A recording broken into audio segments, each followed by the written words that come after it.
Welcome to the Secure CIO, the podcast for technology executives who are tasked with hiring and retaining great cybersecurity leaders. Join best-selling author Claire Pales together with industry thought leaders as they answer your questions about sourcing the right leaders, building cybersecurity teams, candidate selection, salaries, skills, and more. Hello, I'm Claire Pales, and welcome to Season 4 of the Secure CIO podcast. Today's guest is me. I thought we would kick off the season with a solo episode. Over the past 3 seasons, I've chosen to interview others and see how they have built their teams, and I've sought their advice around leadership. But I thought it might be time for me to talk through some of the learnings I've had from consulting in the last 4 years and working in security my whole career. What I've noticed about security hiring and retention is that there are many CIOs out there who are making decisions early in the hiring process that could be preventing making the right decision at the end of the hiring process, or even preventing them from finding the right candidate to begin with. So today, I thought I would put together some of my observations and provide you with a list of some of the mistakes that CIOs are making when hiring a cybersecurity leader. And by the way, this list is not exhaustive or in any particular order.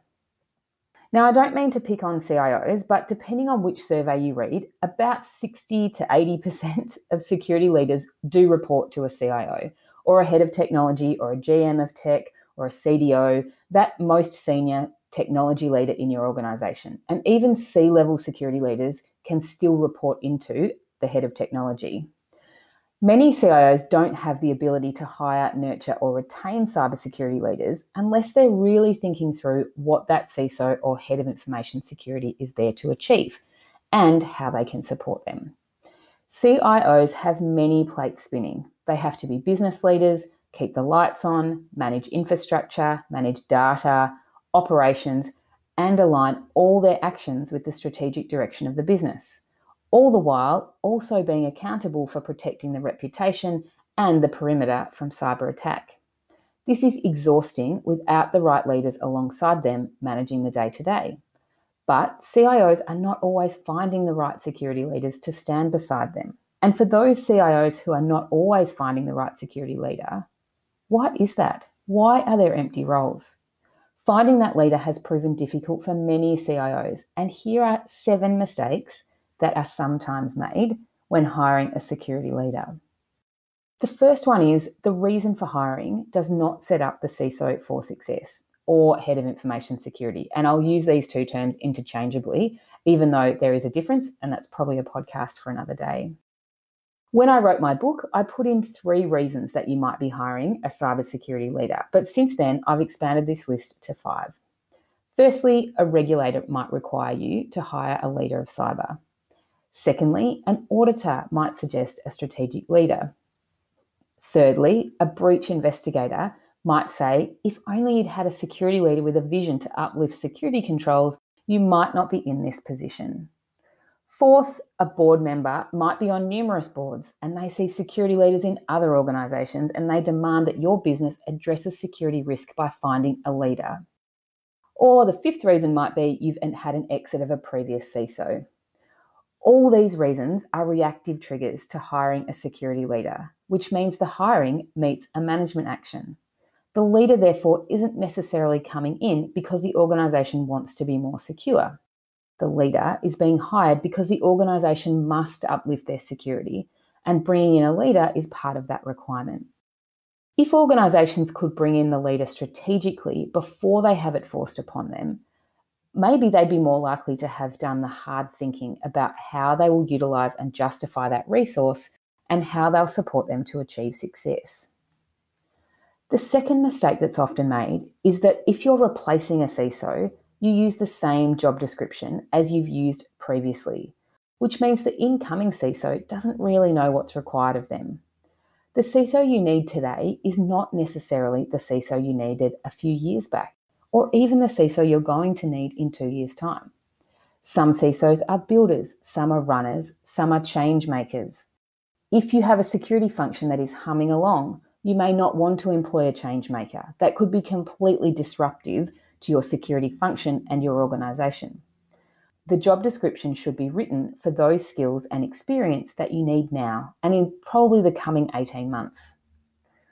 On the topic of job descriptions, the JD wears many hats. Not only does it detail success factors for your incoming candidates, but it can be a valuable resource for creating interview questions. It can also be a commitment by the business to support the leader. So socialising it with your C-level peers is really important. Remember to consider the role title and function and how these play a role in who applies. It may be that the HR department needs to create a whole new category for security roles if the titles that they're offering you don't fit the needs that you have and the titles you want don't fit previous standards. The third mistake, still on the topic of job descriptions, is that the JD is written as a wish list of tasks to be achieved in, say, the next 3 years. If the job description is laid out as a wish list of actions, this can mean that after the CISO delivers these items, it's unknown what their remit should be. Make sure the job description has responsibilities, functions, and performance standards, not just deliverables. I've read job descriptions before that read like a wish list and don't describe what the CISO will do and what their role will be in the broader direction of the business. The fourth mistake is that many CIOs or the hiring manager is looking for someone that can do it all. I often say a CISO cannot be all things to all people. If they are honing their executive skills, it's likely that the tech they once knew has moved on. A true CISO that leads the function shouldn't be expected to have hands-on skills in any technical tools. They need a working knowledge and probably an understanding of how certain tools work and how they integrate as part of the security function in order to make important decisions. But having said that, your most senior security professional may not be a CISO. They may be a more operational leader who needs to be able to work closely with the ops team or the developers. It really depends on what sort of an organisation you're hiring for, and your most senior security leader may be a cybersecurity lead, or they might be a head of information security, or they might be a CISO. My opinion still stands that they won't have the skills to do it all. Chances are they won't have had exposure to the board if they're a more junior cybersecurity lead, or they won't have had strategic experience to be the visionary that some organisations are after. By knowing what needs to be done now and the skills and capabilities needed to do it, you can select the right leader and the right title for your organisation. Seeking someone that can do it all will delay your hiring and leave the security seat empty, which only leads to increased risk. The fifth mistake is CIOs believe that promoting someone internally is a quick win in filling the role. I am a strong advocate for promoting staff in an organisation if they are showing the right level of ambition, skill and experience. However, it is by no means a quick win. Promotions can mean hand-holding, extra training budget, a coach, mistakes will be made, and supplementary consulting engagements might be required to support the security function and to also upskill this staff member. Seeking a security leader internally into a security leadership role must be an action that both parties have bought into. If the leader is forced into the role or it's bolted onto their current role, they may resent it, given that security is often a thankless task. The sixth mistake is that a CIO or hiring manager doesn't or can't nurture the leader or address the stretch in skills that leader needs to uplift. If you hire someone who has areas for improvement, it needs to be an informed decision. I had a client who knew that as long as the CISO they hired was autonomous in the execution of security skills and was calm in a crisis, then that CIO was willing to support some stretch and some coaching around executive presence. The CIO knew what their gaps were in becoming frantic and unfocused when presented with a high-stress situation. But in front of a board, they were very calm and they were willing to take the CISO under their wing and train them in that area.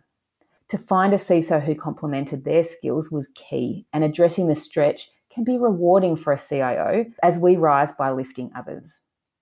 The seventh mistake is that once the leader arrives, the CIO then leaves them to their own devices. This is the worst outcome. Hiring a leader, especially in security, is not set and forget. It's not appeasing an audit requirement. So you tick the box and now you've got a leader and you walk away. The security leader needs the CIO to be an advocate for security, to pave the way before them so that they can build appropriate relationships with their support. They need to feel confident that their purpose is clear and that they've been budgeted for and that their input will be valued.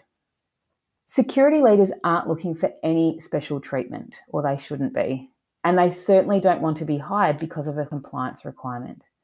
And if this is the case, that you are hiring someone because you've had an audit or you've had a breach, be really upfront about this. Honesty as to why you are hiring can be the make or break of finding the right leader. I hope these 7 mistakes have been helpful, and I'm sure this list is by no means, as I said, exhaustive. And I would love to hear from you if you know of other mistakes people are making in the hiring of security leaders. If you're hungry for more on this topic, grab a copy of my book. You can download free chapters from my website, www.27lanterns.com, or head to thesecurecio.com to hear more episodes about building great cybersecurity teams. And I'll see you next week.